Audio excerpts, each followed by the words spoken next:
छोटी बहू ने आवाज़ लगाते हुए, रमिया ज़रा इधर सुनना तो, मेरे कमरे की सफाई भी कर देना। जी मालकिन, कहते हुए रमिया अपने कामों में लग जाती है। सुनैना को अपनी बहू का रमिया से बात करने का यह तरीका बिल्कुल भी अच्छा नहीं लगा। उन्होंने नज़दीक जाकर कहा कि बेटी बुजुर्ग है रमिया, हम बहुत सम्मान देते आए हैं। आज तक उनको अपने परिवार का सदस्य मानते हुए मैं उन्हें दीदी बुलाती हूँ। मेरे घर काम करती है, उससे मुझे सुविधा मिलती है। वह गरीब है, इसका मतलब यह नहीं कि तुम उनसे कुछ भी कहो। आंटी भी तो कह सकती हो ना बेटा, बड़े प्यार से सुनैना जी ने कहा। अच्छे शब्द, अच्छी बातें हमेशा अच्छी लगती हैं। हमसे भी वो उम्र में बड़ी है, तुम्हारे पति को भी पाला पोसा बड़ा किया है, तुम्हारे माँ समान है।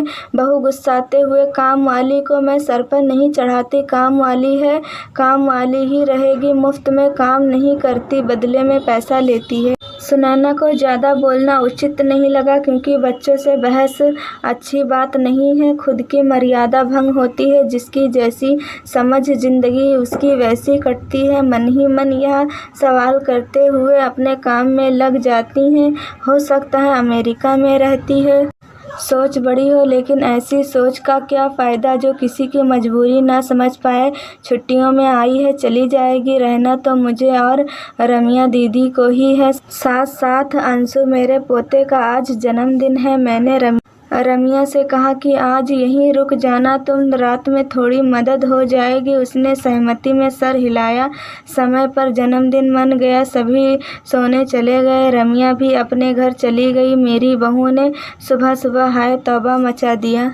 क्या हुआ, आप कहते हैं इनका आदर करें। रात मैंने डायमंड वाला नेकलेस डाला था, वह गायब है। सभी सदस्य तो घर में ही हैं, सिर्फ रात को यही गई थी। पार्टी खत्म होने के बाद ऐसे काम करने वाले को अच्छी तरह से मैं जानती हूँ कि बड़े घर में किस इरादे से घुसते हैं। जब पेट भूखा हो तो आदमी कुछ भी कर सकता है, सब पापी पेट का सवाल है।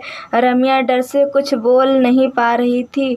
एक बार हिम्मत करके बोली कि मैंने नहीं लिया, लेकिन छोटी बहू कुछ सुनने को तैयार कहाँ थी। अंशु के साथ खेलते हुए अंशु के दादा पांडे जी गुजरते हुए, घर में इतने शोर क्यों मचा रहे हो, सभी शोर का कारण क्या है। सारी बातें जानने के बाद पांडे जी कहते हैं तुम इल्जाम लगा रही हो, पहले सच्चाई तो जान लो। यह देखो तुम्हारा नेकलेस अंशु बाबा के कपड़े में था। रात हो सकता है थकान की वजह से तुमने खोलकर कपड़े पर रख दिया और ध्यान नहीं दिया, बिना सोचे समझे इल्जाम लगा दिया। सोच समझ कर किसी पर इल्जाम लगाओ। रमिया रोते हुए, सच कहा छोटी मालकिन, आपने, सब पापी पेट का सवाल है, लेकिन पेट इतना भी पापी नहीं है। ईमानदारी पूर्वक अपने सम्मान को बचाते हुए काम करना हमारी मजबूरी है।